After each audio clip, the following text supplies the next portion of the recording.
We must hold in esteem and honor all those that will fight for our freedom. Whether you agree with the nonviolent tactic, whether you agree with integration, whether you agree with again the tactics that were used by these freedom riders and these freedom fighters, we owe it to them to pay homage and to honor them, because they were fighting for us. Just as today, we must fight and honor those that fight for us today, in whichever tactic they see fit. Just because you don't agree with it doesn't mean that it's not done honorably and it's not done right. I often speak of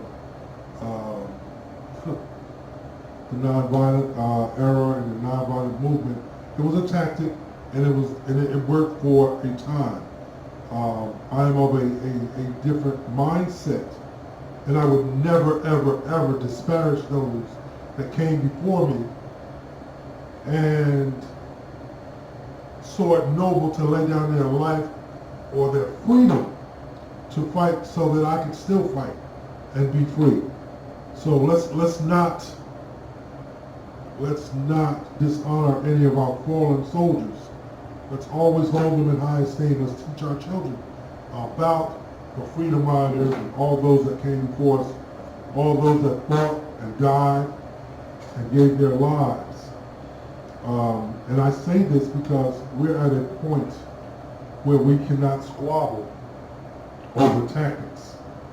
I hate when I hear black people say we shouldn't be in the streets rioting, we shouldn't be burning, we shouldn't be doing this. Let me tell you something. Whatever it takes. Whatever it takes. Whatever it takes. We tried it peacefully. We got some things. And the things that were gotten didn't take a trip to the ballot box. The Voters' Right Act didn't come about because we voted on it. It came about because the freedom riders and the civil rights protesters protested, marched, and protested, went to jail, and held to their tact of nonviolence. It was a tactic. The cameras were on, and the whole world was watching as well.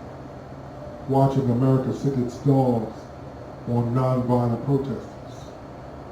Watching America turn high-pressure water hoses on non-violent protesters just wanting their right to vote in a government that they were sitting under.